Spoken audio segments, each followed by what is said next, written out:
মঙলদৈ চহৰত চোৰৰ উপদ্ৰৱত ইতিমধ্যে ত্ৰাহি মধুসূদন দেখিছে মঙলদৈবাসী ৰাইজে। আৰক্ষীৰ সম্পূৰ্ণ নিৰ্লিপ্ততা বুলি ক'ব লাগিব এইকাৰণে যে ইটোৰ পিছত সিটো চুৰি কাৰ্য সংঘটিত হৈছে মঙলদৈ চহৰত। আৰু তাৰে উদাহৰণ হৈছে এই ডিম্বেশ্বৰ দাসৰ ঘৰখন।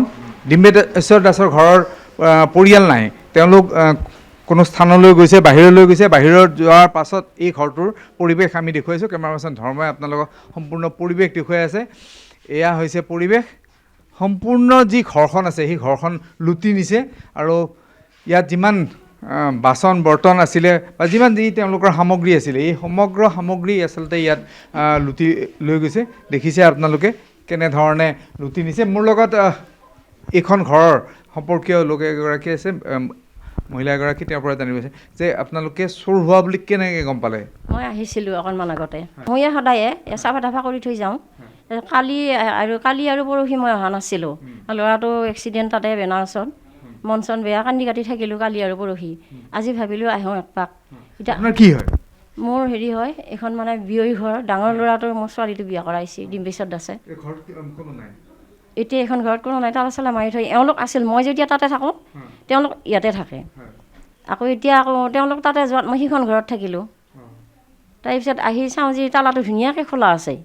তাৰপিছত সেইটো তালা খোলা আছে, দৰ্জাখন খুলি আহি চাওঁ যে এইটো তালাও খোলা আছে। এইটো বৰ ডাঙৰ তালা, এইখনো খোলা আছে। তাৰপিছত ভিতৰ সোমাই মই চাওঁ যে কাপোৰ চাপোৰ এইগিলা চব এনেকুৱা হৈ আছে আৰু।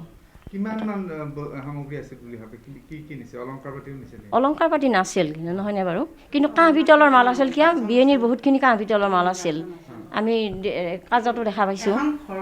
এখন ঘৰ আৰু কিন্তু পুৰণা ঘৰ, এইখনত বহুতখিনি বস্তু আছিল। তাৰমানে মই আপোনাৰ পৰা জানিব বিচাৰিছোঁ যে এই ধৰণৰ চুৰি কাৰ্য আপোনালোকৰ এই প্ৰফুল্ল নগৰ অঞ্চলতে হওক বা সমগ্ৰ মঙলদৈত হৈ আছে, কি ক'ব এই ক্ষেত্ৰত? কি ক'ম, এতিয়া আমি হতাশ হৈ গৈছোঁ। তাৰমানে আমি কেনেকৈ থাকিম, কি কৰিম, ক'ত যাম? আমাৰ ঘৰত মানুহ নহ'লে আমাৰ ভয়। আমি দিনতো এৰিব নোৱাৰোঁ ঘৰ, আমি ৰাতিও এৰিব নোৱাৰোঁ। তাৰমানে আৰক্ষী কোনো পঢ়া নাই। এতিয়া আমাৰ এটাই আপত্তি, আমাক পেট্ৰলিং পাৰ্টি লাগে। আমাক কি ক'ব আপোনালোকে? আমিও তেনেকুৱাই বিচাৰোঁ। এতিয়া মানে আমি দিনত ঘৰ এৰিবও মানে ভয় লগা হৈছে, ৰাতিও এৰিব ভয় লগা হৈছে। গতিকে ক'ত যাম, কি কৰিম, আৰু অকলে থাকিব আমাৰ ভয় লাগে। আৰু গেটত তালাটো মাৰি থোৱা থাকিলেও আমাৰ চোৰ সোমায়। এতিয়া এই দুদিন হ'ল মানে গোটেইবিলাকৰ ঘৰে, গোটেই যি মানে দুখীয়া ঘৰৰ পৰিয়াল তেওঁলোকৰ পৰা নিলে। আৰু মোৰ ছাগলীও নিলে, 3টা ছাগলী, একে দৰৱ দি থোৱা ছাগলীয়ে মোৰ 3টা নিছে। এতিয়া ছাগলী চোৰ ধৰিছোঁ, কিন্তু ধৰিলেও মানে কি হ'ব, মানে আৰক্ষীয়ে ছাগলী চোৰ আহিছে, লৈ গৈছে, আৰু তাৰপিছত কেইদিনমান পিছত উলিয়াই দিব। এনেকুৱা মানে এতিয়া আৰক্ষী আহিব, আহি কিনে চালে আৰু ক'ত কি হৈছে, ক'ত কি হোৱা নাই, চাই কিনে তেওঁলোক গুচি গ'ল। আৰু তাৰপিছত আৰু একো নাই।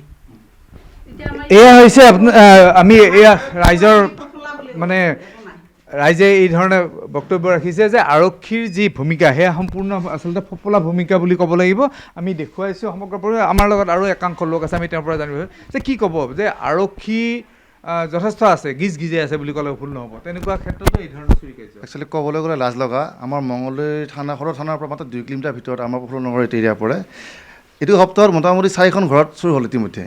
কিন্তু আমি আৰক্ষী বুলি আমি কোনো ধৰণৰ হেৰি দেখা নাই, এক্টিভিটি দেখা নাই।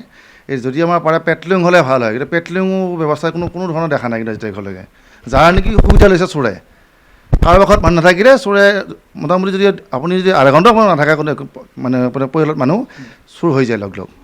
এইটো কথা ক'বলৈ যে মঙলদৈ সদৰ থানাৰ যিসকল বিষয়া আছে সেই বিষয়াসকলে আচলতে তেওঁলোকৰ যিটো কথা, সেই কথাটোৰ ভিতৰতে আবদ্ধ হৈ থকাৰ কাৰণে আজি এই ধৰণে ৰাইজে ভুগিবলগীয়া হৈছে। ইটোৰ পিছত সিটো চুৰি কাৰ্য হৈছে, অকলশৰীয়া কৰি মানুহ থাকিব নোৱাৰা অৱস্থা। লগতে যদি ঘৰত কোনো নাথাকে তেতিয়াহ'লেতো সেই ঘৰখন সম্পূৰ্ণ উদং কৰি লৈ যোৱাৰ যি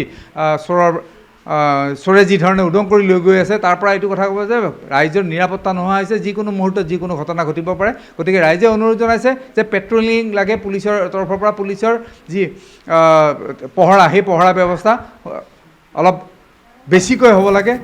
তেতিয়াহে হেমন্ত বৰুৱা এই মুহূৰ্তত আপোনাক ধন্যবাদ জ্ঞাপন কৰিছোঁ।